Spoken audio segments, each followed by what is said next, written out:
next concept is of the bioactive molecule.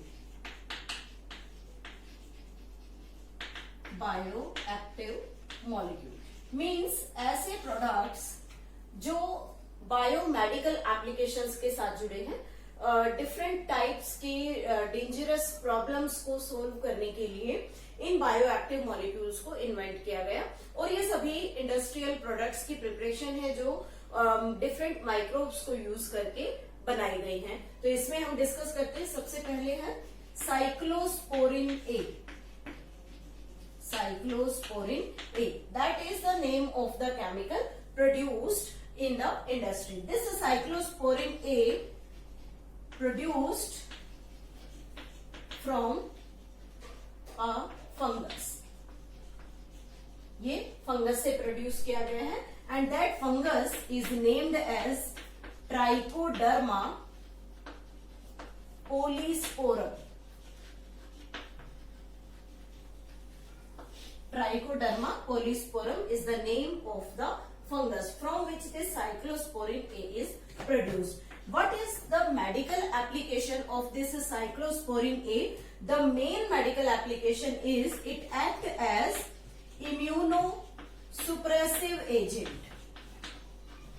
Immunosuppressive agent. As the name suggests, immunosuppressive means which inhibit the activity of immunity. हमारी immunity को enhance करने के लिए generally हम क्या करते हैं कि कोई डिफरेंट प्रोडक्ट्स यूज करते हैं ताकि हमारी इम्यूनिटी स्ट्रांग हो जाए। लेकिन यहाँ अपोजिट चीज है कि जो इम्यूनिटी है उसको सुप्रेस किया जा रहा है। और ऐसा क्यों है कि जिन पेशेंट्स में ऑर्गन ट्रांसप्लांट किए जाते हैं, ऑर्गन ट्रांसप्लांटेशन, तो कई बार उनमें रिजेक्शन के चांसेस इंक्रीज हो जाते हैं, क्योंकि जब हम किसी भी स्पेसिफिक ऑर्गन को किसी डोनर से रिसिपिएंट की बॉडी में शिफ्ट करते हैं, ट्रांसफर करते हैं, उसे ट्रांसप्लांट करते हैं, तो कई बार प्रॉब्लम आती है कि जो रिसिपिएंट है, जो ऑर्गन को एक्सेप्ट करने वाला है, उसकी बॉडी में इम्यूनिटी उस ऑर्गन को एक्सेप्ट नहीं करने देती और वो ऑर्गन बॉडी से रिजेक्ट हो जाता है। लेकिन उसका रिजल्ट क्या होगा? जिस पर्सन को वो ऑर्गन ट्रांसप्लांट किया गया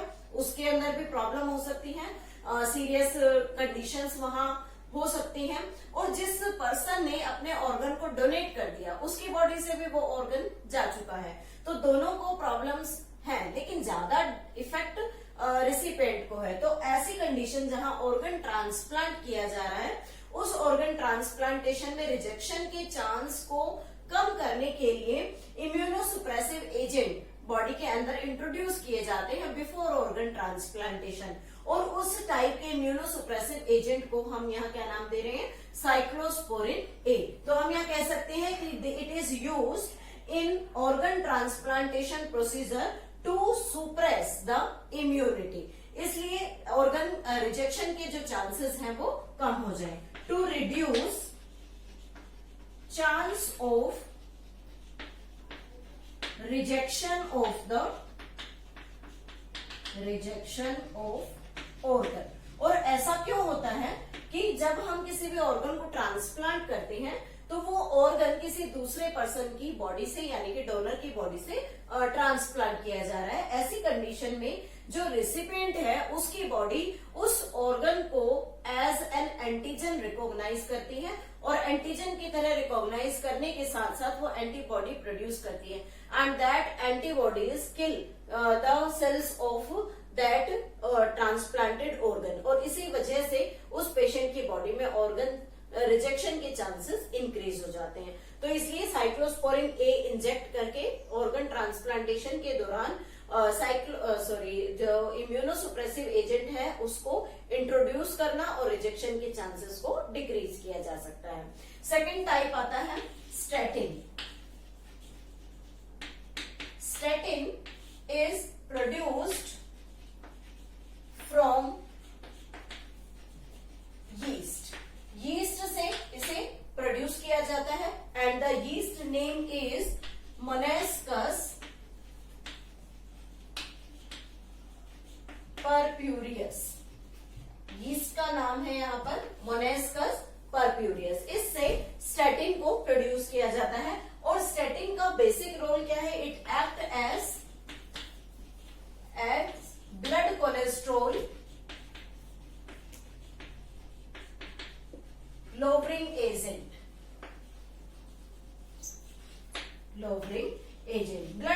कोलेस्ट्रॉल लोअरिंग एजेंट का इसे नाम दिया जाता है। मींस बॉडी में ब्लड कोलेस्ट्रॉल के लेवल को कम करने के लिए इसे बॉडी में इंजेक्ट किया जाता है।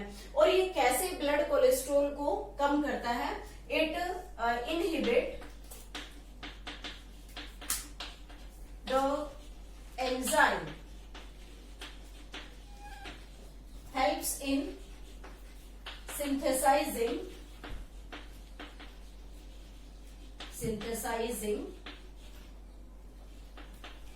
the cholesterol।